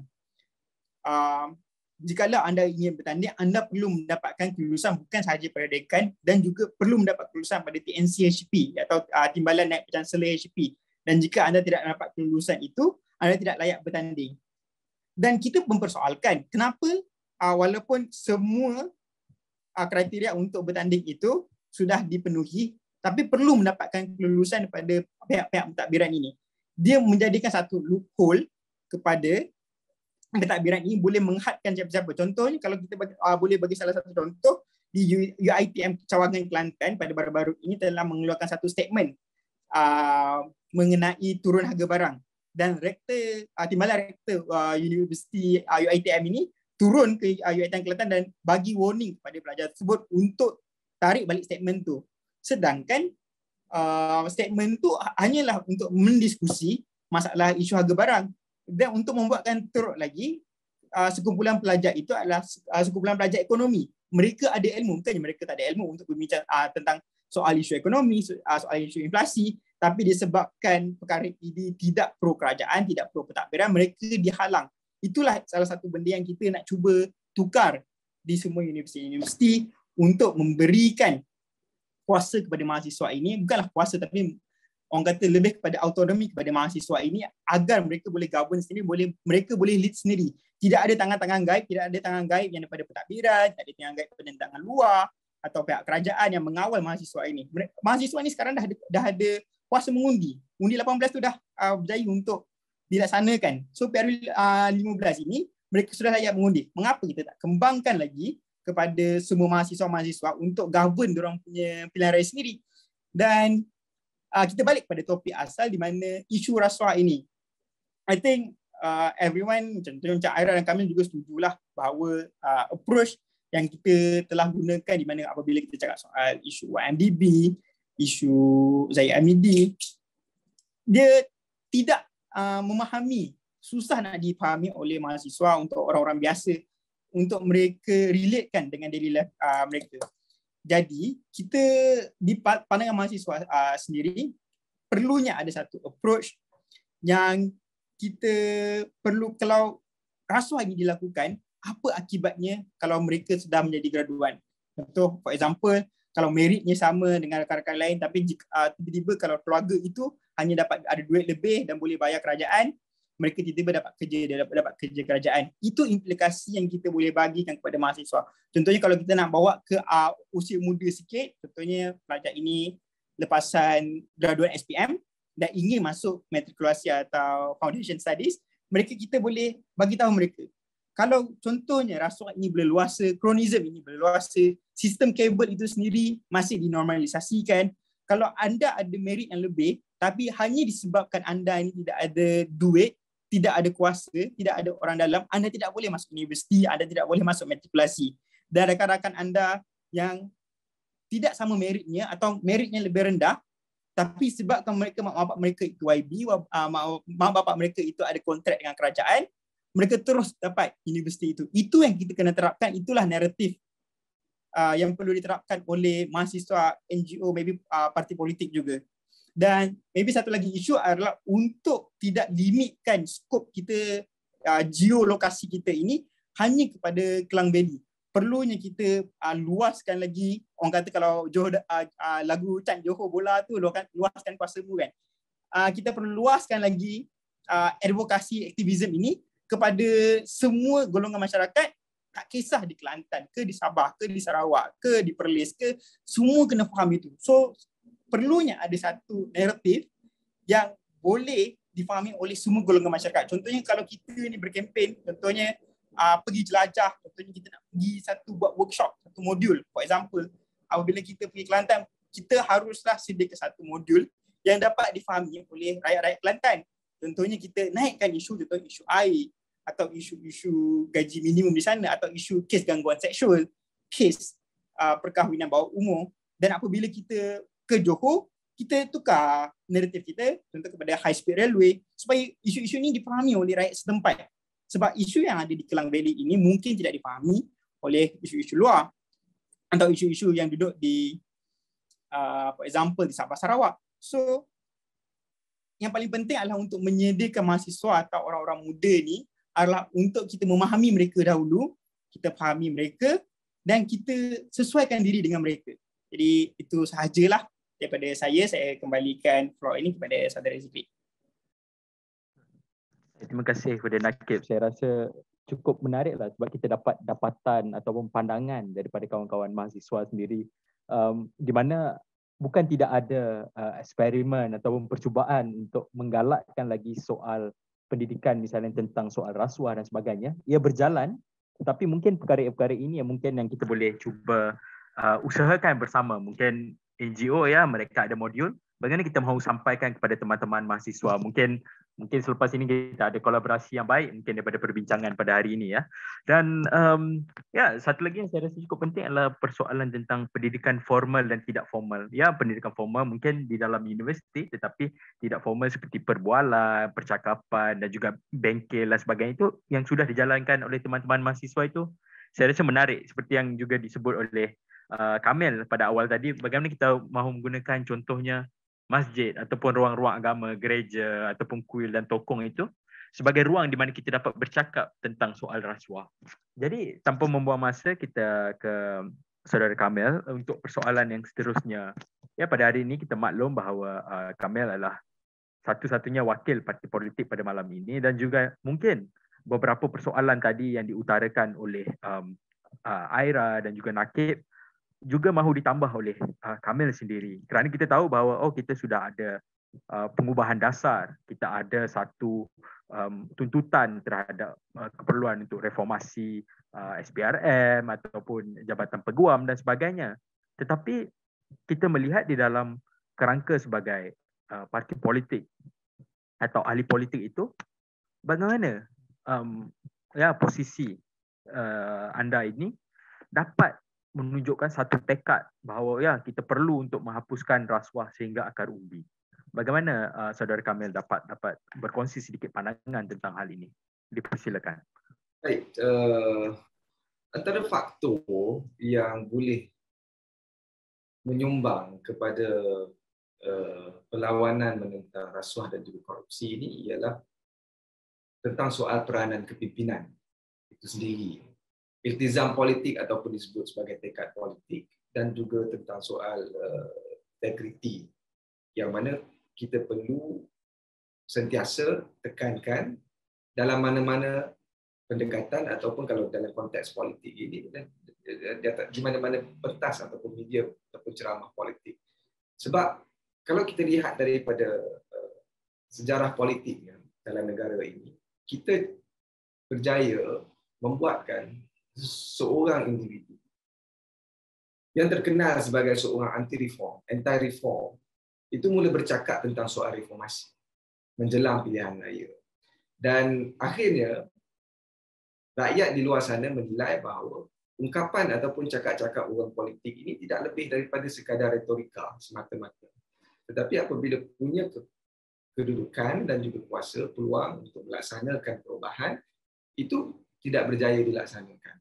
Sebab itu selepas pilihan raya 2018, saya kira kita punya kesempatan yang baik, peluang yang baik untuk kita tawarkan satu dasar ataupun satu framework yang lebih jelas, yang lebih tertumpu kepada soal dasar untuk kita perbetulkan semula kedudukan duduk organ kerajaan terutama yang disebut sebagai eksekutif, judiciary dan juga legislatif. Ini termasuk juga dengan agensi-agensi kerajaan yang ada. Tetapi kesempatan itu tidak digunakan dengan sebaik. Tetapi tekad itu pada peringkat awalnya ada beberapa langkah pendekatan untuk melakukan reformasi institusi, perubahan politik ataupun reformasi politik itu ada. Seperti contoh, saya sebut kita berjaya tubuhkan apa yang disebut sebagai caucus parlimen. Untuk antara lainnya tujuan untuk menyaring nama-nama individu yang akan dilantik untuk mengisi beberapa kosongan dalam agensi-agensi utama kerajaan. Ini bagi mengimbangi, objektifnya ialah untuk mengimbangi kuasa prerogatif Perdana Menteri. Kita dalam keadaan yang dinamik politik yang sering bertukar-tukar, agak sukar untuk kita mengubah framework asas. Apa yang saya sebut sebagai framework asas ni ialah kita ini apa sahaja keputusan yang kita buat, undang-undang yang kita gubal itu haruslah mengikut undang-undang yang paling tinggi iaitu Perlembagaan Persekutuan. Tetapi di sana ada juga mekanisme-mekanisme tertentu yang dibenarkan untuk kita mencipta satu ruang penambahbaikan dalam sistem pemerintahan.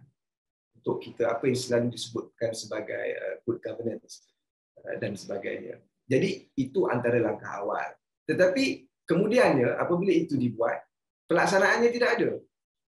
Iltizam, tekad politiknya itu dilihat pudar dan juga luntur yang menyebabkan daripada situ kepercayaan masyarakat ataupun rakyat dan juga pengundi mula dilihat luntur dan menyebabkan political disebutkan sebagai kelusuan politik.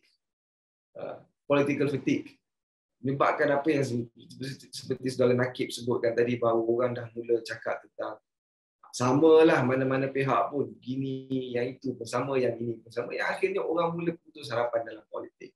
Tetapi kita kena ingat walau bagaimanapun keadaannya, inilah ruang yang ada untuk kita masuk dan menyelinap dalam segmen masyarakat untuk sampaikan mesej-mesej tentang perubahan.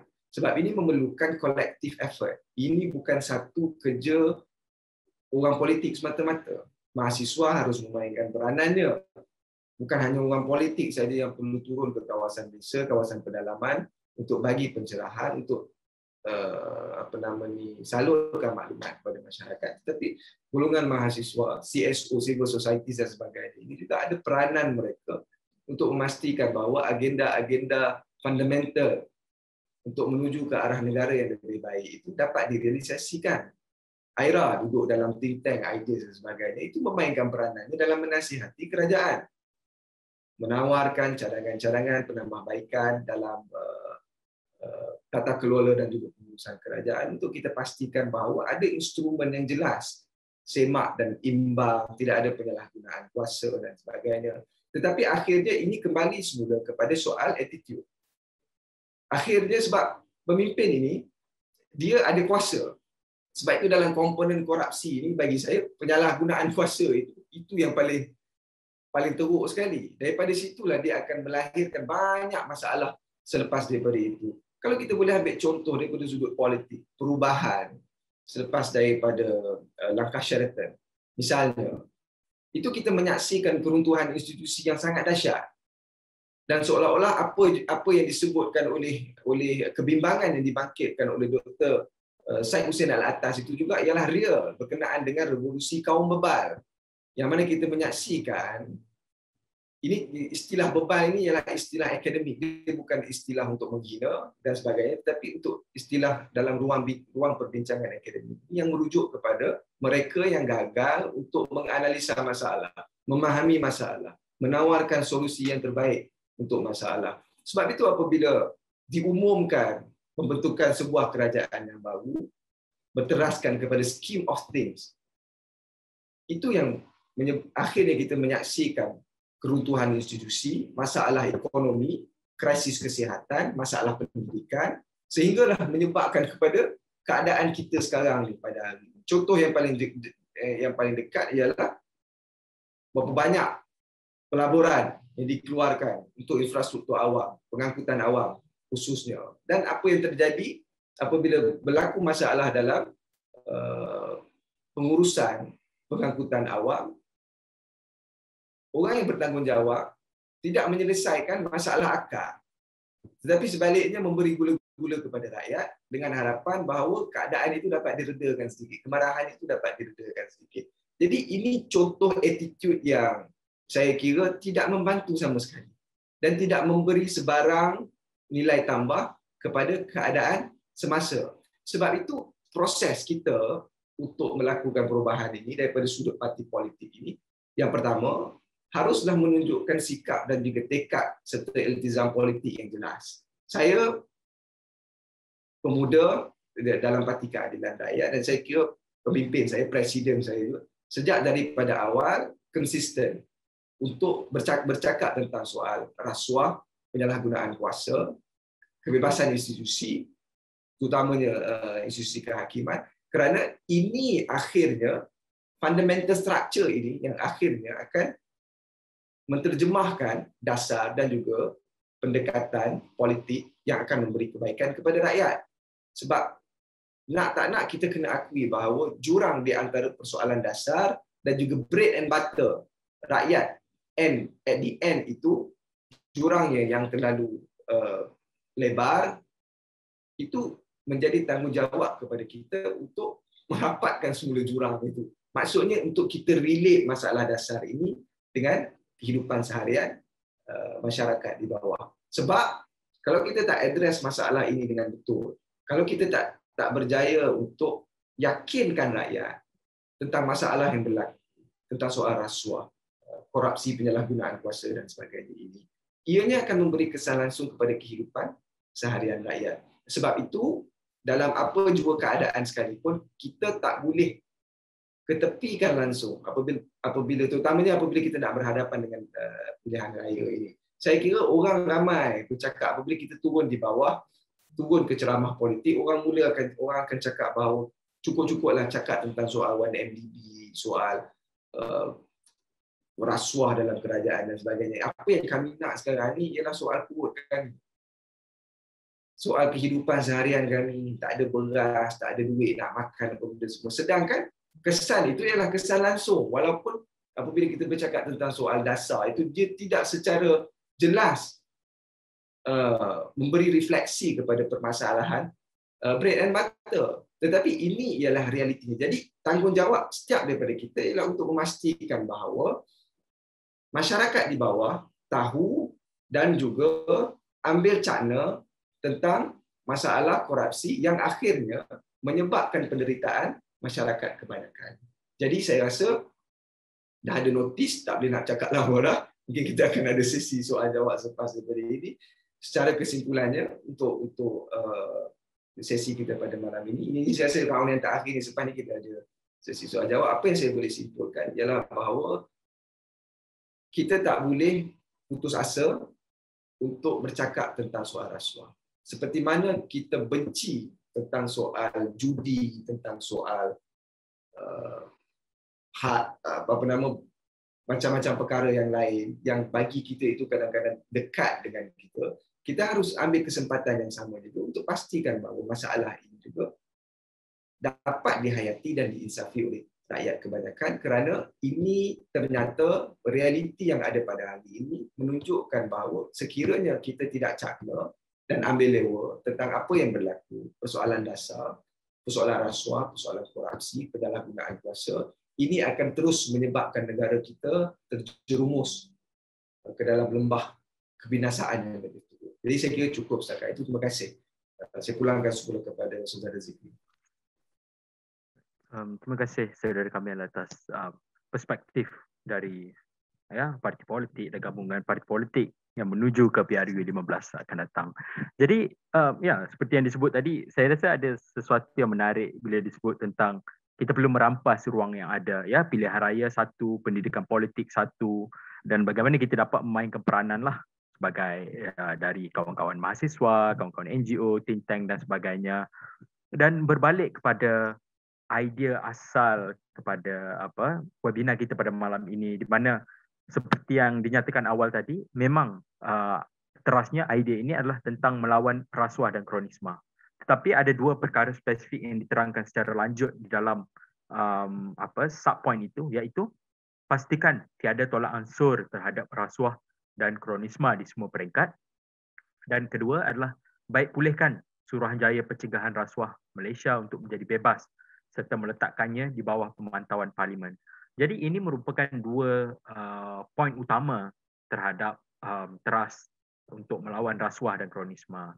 Jadi mungkin kita menantikan kalau ada soalan dari teman-teman di Facebook, tetapi mungkin kalau masih belum ada, mungkin kawan-kawan akan kongsikan. Jadi mungkin sedikit soalan lah, seperti yang saya nyatakan tadi. Ya, kita sudah nyatakan pandangan kita, tidak ada tolak ansur terhadap rasuah dan kronisma. Kita mahu membaik pulih Suruhanjaya Pencegahan Rasuah untuk menjadi lebih bebas dan sebagainya. Tetapi mungkin pada kawan-kawan panelis, adakah ianya mencukupi sebenarnya agenda rakyat yang sebegini, ataupun perlu ada hal yang lain yang perlu kita utamakan juga, yang perlu kita bincangkan juga sebenarnya. Jadi mungkin itu soalan mungkin untuk kawan-kawan panelis fikirkan, tetapi saya ada baru menerima satu soalan sebenarnya daripada pendengar kita pada malam ini. Saya bacakan. Saya nampak ada mega projek yang tidak digemari oleh penduduk di sekitar projek itu, seperti lebuh raya besar misalnya. Mengapa ahli politik sangat cenderung terhadap projek mega yang kerap ada kesan terhadap alam sekitar? Adakah ada nampak kaitan di antara projek mega dan rasuah? Ini persoalan dari kawan kita di Facebook. Mungkin ada sesiapa yang mahu respon dahulu terhadap soalan ini, ataupun kalau mahu respon terhadap soalan saya sebentar tadilah berkenaan dengan teras utama agenda rakyat itu sendiri. Mungkin kalau saudara Kamil atau Nakib dan juga Aira kalau mahu respon, dipersilakan.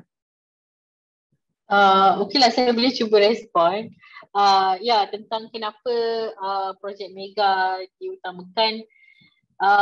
Saya rasa ada beberapa aspek lah kepada isu projek mega ni. Yang pertama sekali, saya rasa dari segi sudut pandang economic development, pembangunan ekonomi itu, dia ada beberapa mazhab-mazhab yang berbeza lah tentang bagaimana ekonomi itu perlu dibangunkan. Dan saya rasa Malaysia mungkin dalam sekitar 20 atau 30 tahun yang lalu mengambil keputusan yang agak jelas dari pihak yang paling tinggi sekali, Perdana Menteri Kewangan, yang memang menerima ataupun welcoming with open arms projek-projek mega seperti macam-macam lah yang kita lihat di seluruh negara.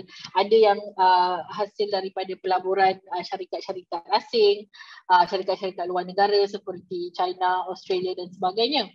Dan pembangunan ekonomi dalam cara sebegini secara prinsipnya tidak salah, sebab kita hidup dalam satu dunia di mana sistem ekonomi moden, sistem perdagangan, free trade dan free investment dan sebagainya, yang memang menggalakkan pelaburan-pelaburan yang datang dari luar negara untuk membangunkan negara dari pelbagai segi lah, sama ada membina sistem pengangkutan awam ataupun membina pelabuhan contohnya, ataupun membina satu township yang baru mungkin yang kita lihat di beberapa tempat di seluruh negara. Jadi secara prinsipnya ini tidak salah, dan ini memang adalah salah satu daripada cara sesebuah negara itu mendapat pendapatan pelaburan dan sebagainya. Tapi apa yang kita perlu persoalkan mungkin yang pertama ialah apakah the direct benefit yang rakyat Malaysia dapat daripada projek-projek mega ini, ya. Dan saya rasa di sini mungkin Malaysia kadang-kala ada sedikit kelemahan dalam kita menerima projek-projek mega, projek-projek besar seperti ini.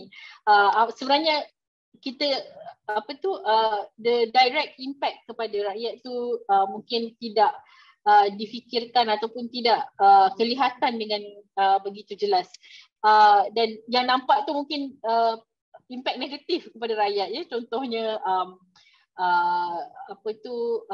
mungkin labour rights, ya, workers rights yang mungkin sangat-sangat lemah, pembayaran gaji pekerja yang rendah, dan juga kesan kepada alam sekitar yang sudah tentunya mendatangkan mudarat kepada manusia yang tinggal di sekeliling projek-projek mega itu. Dan mungkin kalau kita tanya, saya teringat kepada debat di antara Najib dan juga Datuk Seri Anwar yang berlaku mungkin beberapa bulan yang lalu, di mana ini adalah salah satu daripada Najib punya development theories, kan, di mana kalau kita ada projek pelaburan yang besar dari luar negara masuk, maka eventually dia akan ada trickle down effect kepada rakyat, dari segi peluang pekerjaan ataupun dari segi gaji, dari segi skills transfer dan sebagainya. Tapi apa yang kita perlu persoalkan ialah adakah betul ke rakyat kita merasai this so-called trickle down effect daripada projek-projek mega ini, ya. Dan satu masalah yang sering ideas selalu bawa untuk kita bincangkan ialah soal transparansi, ya, soal kenapa sebagai penjelidik, sebagai rakyat, kita tak ada kebebasan untuk scrutinize mungkin kontrak projek-projek mega ini. Bagaimana sistem perolehan yang digunakan oleh kerajaan untuk mendapatkan projek-projek besar ini, ya. Adakah Perdana Menteri kita dan juga Presiden negara ABC duduk dalam satu bilik mesyuarat, okey, kita setuju untuk buat projek ini dekat Malaysia. Itu adalah satu it's a bad practice lah dari segi tak diurus baik, dari segi transparansi, dari segi kebertanggungjawaban, dan di sinilah perkara-perkara seperti ketirisan, penyalahgunaan kuasa yang berlaku. Jadi jadi mungkin untuk menjawab soalan saudara tadi, pada saya projek-projek mega ini kita tak boleh kata kita tak nak ataupun ini adalah benda tak baik untuk Malaysia, tapi kita kena persoalkan yang pertama sekali tujuan projek-projek ini, dan yang kedua, apakah proses yang dilalui, apakah proses yang kerajaan sendiri lalui untuk meluluskan projek-projek seperti ini. Dan when these processes are not transparent, dan di situlah bermulanya segala jenis rasuah, korupsi, penyalahgunaan kuasa, ketirisan, dan impak yang negatif kepada alam sekitar dan sebagainya.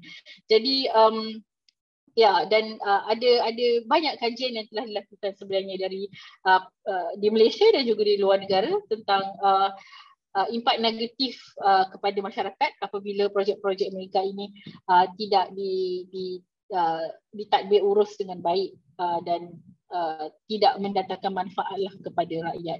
Jadi yang perkara seperti ini yang kita perlu persoalkan sebenarnya. Decision making power tu di mana, ya? Kenapa kita tak libatkan parlimen contohnya dalam membuat keputusan-keputusan besar seperti ini? Ya. Ya, terima kasih Aira atas respon yang saya kira sangat baik, sebab ada beberapa akta yang sebenarnya masih digunakan untuk mengelakkan kita daripada ada akses untuk scrutinize ataupun menyelia urus tadbir. Misalnya Official Secret Act masih terpakai, kan, untuk menyimpan perbincangan-perbincangan melibatkan projek-projek mega ini. Jadi ada satu soalan kepada saudara Kamil dari saudara Henry. As a politician who may possibly be a people's representative one day, are you willing to make a public commitment and declaration that you are totally against corruption? Ya, ini satu soalan kepada saudara Kamil, dan mungkin soalan terakhir adalah kepada saudara Nakib juga, sebab kita tahu bahawa teman-teman mahasiswa sekarang sibuk dengan kempen turun, melibatkan isu harga barang dan sebagainya, yang saya kira cukup berkait rapat dengan korupsi juga, iaitu monopoli perdagangan, monopoli barangan dapur dan sebagainya. Itu beberapa isu yang sebenarnya berkait rapat. Adakah kawan-kawan mahasiswa ada melihat kempen turun ini sebagai sebahagian daripada kempen yang melawan rasuah itu sendiri di peringkat akar umbi misalnya? Mungkin itu satu soalan kepada Nakib dan juga satu soalan kepada Kamil sebelum kita tutup perbincangan kita pada hari ini. Dipersilakan mungkin Kamil dahulu. Baik, terima kasih Saudara Zikri. I think the fact that we are all here tonight already shown our commitment, against corruption. This is discussed, at least for us to have an overview on what is going on and, state our stands and principles. And kita tak boleh lagi secara pribadi, saya secara pribadi, kita tak boleh lagi biarkan keadaan ini berlaku. Saya masuk ke dalam politik atas kesedaran yang tinggi. Dan saya percaya platform ini, kalau betul caranya, kalau betul kaedahnya, itu dapat menyumbang sesuatu yang baik kepada masyarakat. Saya boleh untuk terus berada dalam legal industry, bekerja sebagai peguam, maksudnya full time, full commitment, dan duduk dalam legal industry ini is a business. You buat apa pun semua ini is a business. Jadi I have witnessed a lot of irregularities in terms of practice, in order to get to obtain business, to secure some business, and ini kadang-kadang perkara yang mengecewakan kita. Sebab saya bermula dengan sendiri juga sebenarnya, dan bukan mudah sebenarnya. Macam apa yang saudara Nakib sebutkan tadi, ini tentang soal tak ada kabel, tentang duit tepi dan sebagainya, commission dan sebagainya. This is the reality, this is the fact. Kita ada pilihan untuk terus mengayalkan diri, ignore totally about what is happening outside there, about the people, tentang rakyat, tentang masalah di luar sana, dan fokus kepada kerjaya, kehidupan, kumpul kekayaan, kumpul harta, biarkan yang lain itu begitu saja. Kita ada pilihan yang begitu. Ini bila masuk dalam politik ni, we are politically exposed in all angles, daripada semua sudut. Jadi nak tak nak, kita diperhatikan. Dan apa yang berlaku dalam politik hari ini, kalau kita tengok, it has become a secret weapon untuk peras ugut, untuk paksa orang untuk lompat parti dan sebagainya. Jadi kita tak boleh biarkan keadaan ini berlaku. Harus ada seperti yang saya sebutkan tadi, iltizam dan juga tekad politik. Dan saya percaya ramai pemimpin muda yang ada pada hari ini punya sikap yang baik, attitude yang jelas, dan tidak ada perseteruan ataupun permusuhan politik yang lama. Pemimpin-pemimpin muda pada peringkat ini, pada zaman ini, tidak ada perseteruan politik yang panjang yang boleh mengheret masalah politik dalam negara ini kepada krisis pentadbiran dan sebagainya. Jadi kalau ditanyakan secara jujur kepada saya, komitmen untuk melawan rasuah ini ialah bukan sahaja komitmen saya, tetapi komitmen parti yang saya ikut, dan juga ramai lagi masyarakat di luar sana, khususnya pimpinan-pimpinan muda, pimpinan-pimpinan mahasiswa, think tank, civil society dan sebagainya, yang akan terus kita perjuangkan dan kita pastikan bahawa masalah ini kita dapat eradicate, kita dapat hapuskan totally, totally, orang kata hapuskan masalah ini. It would take a very long time. Tetapi setidak-tidaknya di peringkat awal ini harus ada komitmen yang jelas. Harus ada keyakinan yang jelas, pendirian yang jelas tentang bagaimana pendirian kita ataupun ketetapan kita berhadapan dengan isu dan masalah ini. Terima kasih. Terima kasih Saudara Kamil, menunjukkan komitmen yang saya rasa cukup penting sebagai seorang ahli politik muda yang mungkin akan bertanding pada pilihan raya akan datang, kita belum tahu. Tapi mungkin menarik sekali untuk melihat hal ini kita dapat capai lah secara bersama-sama. Mungkin seterusnya Saudara Nakib, dan saya minta maaf kepada semua. Saya baru dapat terima satu lagi soalan dan mungkin untuk kita rumuskanlah secara sepintas lalu pada akhir selepas Saudara Nakib ini kongsikan pendapatnya. Dipersilakan. Baik, terima kasih banyak-banyak Saudara Zikri. Tadi soalan kalau tidak silap saya, persepsi mahasiswa tentang kempen turun harga barang dan juga orang kata decision kabinet atau Perdana Menteri sendiri untuk menghilangkan subsidi minyak dan naikkan harga shilling ayam. So, persepsi mahasiswa kalau kita boleh tengok kalau saya boleh tengok di kalangan rakan-rakan di Universiti Malaya especially, dan juga kalau kita tengok di sosial media, kebanyakan mahasiswa memang menyokong kempen turun ni. Walaupun ada mereka yang tidak setuju tentang pergi protes atau membuat orang kata, bukanlah kita orang kata buat kacau bilau di jalanan pun, tapi hanya menyuarakan pendapat kami di jalanan. Walaupun ada yang tidak setuju dalam segi itu, tapi secara dasarnya mereka menyokong untuk kempen turun harga barang ini dan menyokong gerakan mahasiswa untuk bersama-sama kita memegang bahu masing-masing, kita bersatu dalam melawan, bukan orang kata nak melawan kerajaan, tapi nak melawan agar hak-hak mahasiswa ini dapat dibela oleh kerajaan itu sendiri. Siapa lagi nak bela mahasiswa kalau bukan kerajaan itu sendiri atau universiti itu sendiri.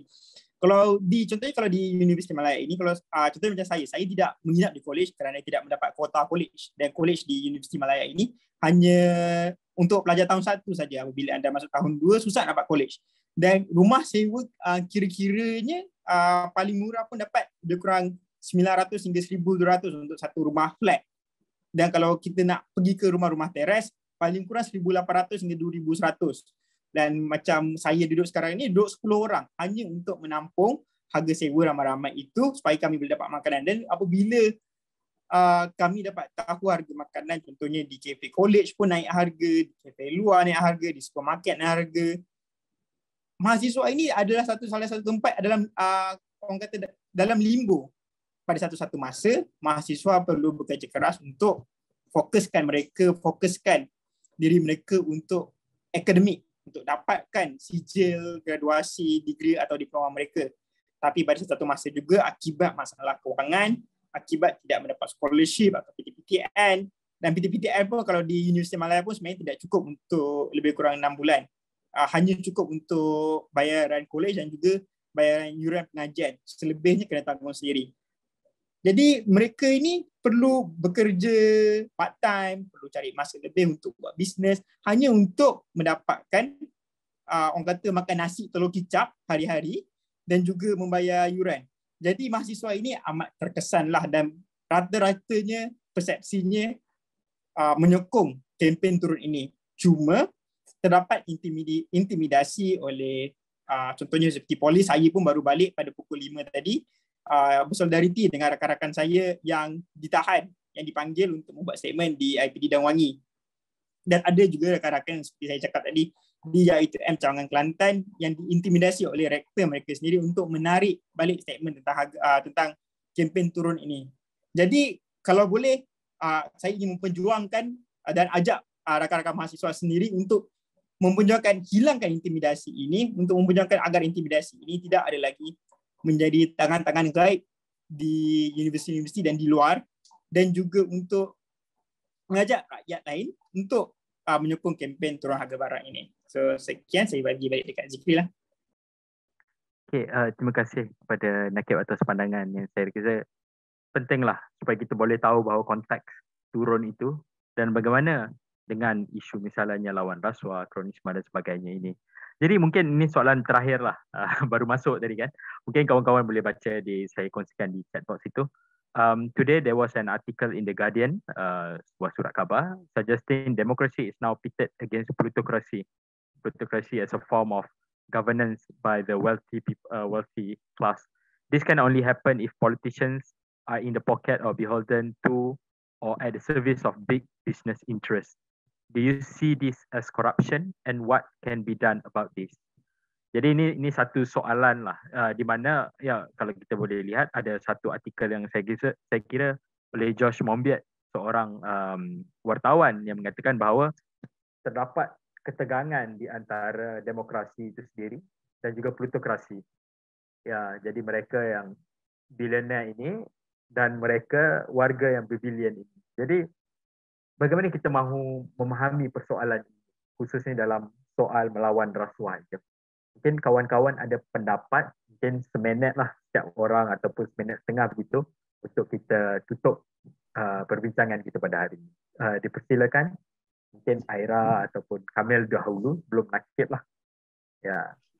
Okay, so mungkin saya just komen sedikit. Ya, saya rasa masalah billionaires ataupun politics being captured by business ni adalah masalah yang ketara di seluruh dunia lah sekarang. Dan saya rasa yang pertama saya rasa yang perlu dijelaskan ialah sebenarnya sesiapalah, tak kisah syarikat ataupun billionaire ataupun golongan B40 tidak menjadi masalah untuk join politik sebenarnya, ya. Dan sebenarnya ruang politik itu sepatutnya dibuka seluas-luasnya untuk sesiapa sesiapa pun boleh menyertai ruang politik tu, kan. Dan kalau kita buka ruang tu seluas-luasnya, maksudnya akan ada orang kaya, orang miskin, orang yang sederhana, yang pelbagai jenis manusia lah yang akan menyertai politik itu sendiri. Jadi as a principle, it is not wrong, and secondly, it is also not wrong for businesses to donate to politics. So it happens all around the world. Companies yang ada wang yang banyak, yang ingin menerima wang tersebut kepada mana-mana parti politik, itu menjadi satu norma di banyak negara di luar sana. Masalah dengan Malaysia ialah kita tak ada transparansi dalam sistem tersebut, sebab sistem pendanaan politik kita tidak dikawal selia oleh mana-mana undang-undang, ya. Dan ini antara sebab kenapa 1MDB berlaku tanpa consequences yang sangat berat, ya. Sebab wang yang dimasukkan ke dalam bank account Najib Razak itu yang dikatakan datang dari seorang putera dari negara Saudi, sebenarnya kalau ikutkan tidak menjadi masalah di sistem politik kita, sebab kita tak ada undang-undang untuk mengawal sistem pendanaan politik itu. Jadi untuk kita atasi masalah ni, kita kena ada satu undang-undang, dan undang-undang tersebut mungkin tak sempurna, mungkin akan ada kelompongan di sini sana, dan ada orang yang akan bersetuju dengan kandungan undang-undang itu. Tetapi menjadi pendapat saya bahawa kalau kita teruskan dengan sistem yang tidak dikawal selia langsung, maka ia membuka ruang yang seluas-luasnya untuk sistem politik kita dibeli oleh syarikat-syarikat besar, oleh tycoon-tycoon yang sangat-sangat kaya, dan implikasinya adalah kepada sistem demokrasi kita lah. Dan maksudnya hanya orang yang kaya dan mempunyai sponsor-sponsor yang kaya yang boleh menyertai sistem politik, dan ini menjadi antara masalah fundamental dalam politik kita. Jadi mungkin saya akhiri di situ dulu, Zikri. Terima kasih. Right, terima kasih Aira atas pandangan saya kira cukup penting itu tadi. Dipersilakan saudara kami. Baik, saya setuju dengan apa yang Aira sebutkan tadi. Kita ada masalah dengan mekanisme pendanaan politik. Kita tidak ada satu guideline ataupun tata cara yang jelas tentang bagaimanakah parti-parti politik ini dapat menerima dana daripada mana-mana syarikat, institusi, badan ataupun apa sahajalah, mana-mana pihak sahaja. Dan ini akan terus-menerus menyebabkan pelbagai persepsi dan juga tanggapan. Biasalah tanggapan liar ini sudah tentu ada. Tetapi dalam masa yang sama, semua orang tahu bahawa dalam politik ini, kalau tak ada dana, macam kita memang tak boleh bergerak. Ya. Kalau ada pun di peringkat awal, maksudnya kita ni kalau mula berkecimpung dalam politik itu mungkin atas bantuan daripada kawan-kawan, bantuan daripada saudara mara, ahli keluarga dan sebagainya, yang sedikit sebanyak orang kata memberi sumbangan untuk kita bergerak dalam politik. Cuma ya, kebimbangan itu real. Apa yang ditulis oleh Guardian pada hari ini berkenaan berkenaan dengan demokrasi dan plutokrasi yang dibibangi akan menyebabkan orang politik ini akhirnya dikawal oleh tycoon-tycoon dan juga golongan mahakaya. Ya, dan ini sebenarnya is not orang cakap bukan lagi perkara yang rahsia di Amerika. Misalnya mereka ini ada pelobi-pelobi yang jelas daripada kumpulan-kumpulan yang tertentu. Tetapi bagi mereka itu tidak ada masalah. Dan apa garis pemisah yang dapat kalau kita boleh cerapkan ataupun kalau kita boleh fikirkan bersama, yang menyebabkan sesuatu pendekatan itu, pendekatan pendanaan politik, tidak lagi dilihat sebagai kita ini menjadi alat ataupun proksi kepada golongan mahakaya. Sudah tentu apa sahaja keputusan ataupun pendekatan yang dibuat itu dalam konteks kerajaan, dalam konteks kenegaraan itu haruslah memberi kebaikan yang banyak kepada rakyat. Ini kembali semula kepada persoalan justice, persoalan keadilan, what is the right things to do. Yang kalau perbincangan kita ini panjang, kita akan kupas lebih banyak tentang teori-teori keadilan daripada Bentham, Jeremy Bentham dan juga John Stuart Mill dan sebagainya, yang membicarakan tentang soal to maximize pleasure, happiness over suffering, yang mana akhirnya sebarang keputusan yang dibuat itu haruslah memikirkan dan memberi manfaat yang paling besar terhadap rakyat kebanyakan, dan bukan hanya untuk mengayakan 2-3 kerat pemimpin dan juga kroni-kroni kita. Sebab itu di akhirnya seperti yang saya sebutkan di tingkat awal tadi, ialah kembali semula kepada soal sikap yang menentukan letak duduk, hala tuju dan juga prinsip serta pendirian kita dalam hal, terutamanya hal-hal yang berkaitan dengan politik, kerana ianya di akhirnya akan mencerminkan dasar dan juga keputusan yang diambil oleh kerajaan yang diputuskan ataupun yang dibuat dan dibentuk melalui kuasa politik. Saya kira cukup setakat itu, sedikit sebanyak menjawab persoalan yang diberikan. Terima kasih. Terima kasih Kamil. Dan yang terakhir, Saudara Nakib, dipersilakan.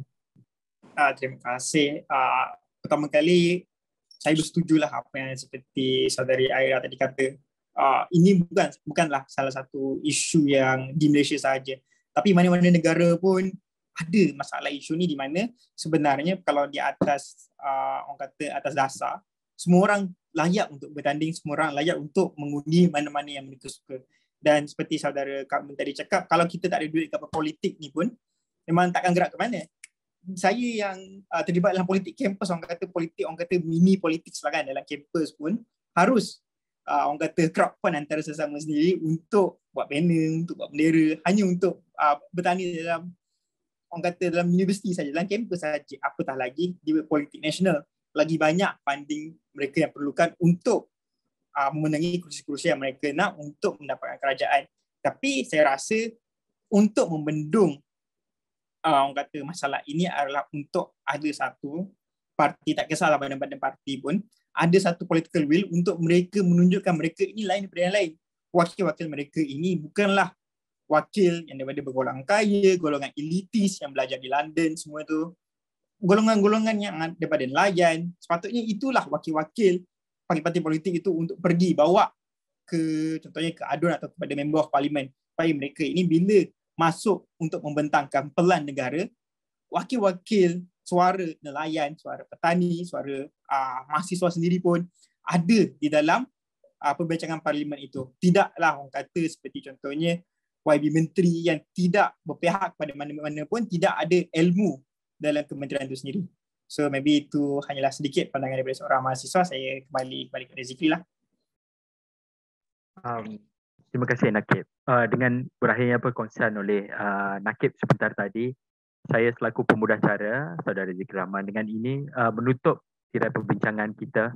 Sekali lagi terima kasih kepada barisan panelis Aira, Kamil dan juga Nakib, serta para pendengar yang budiman yang mendengar secara langsung di Facebook Aliran pada hari ini. Jadi untuk makluman, sebenarnya webinar ini akan diteruskan lagi pada masa akan datang bagi membincangkan beberapa teras utama agenda rakyat yang lain. Jadi dengan ini saya mewakili pihak penganjur Aliran, Gerak, Pakos, Safe Rivers, Suaram dan Undi 18 sekali lagi ingin mengucapkan terima kasih kepada semua dan selamat malam. Sampai jumpa lagi. Terima kasih.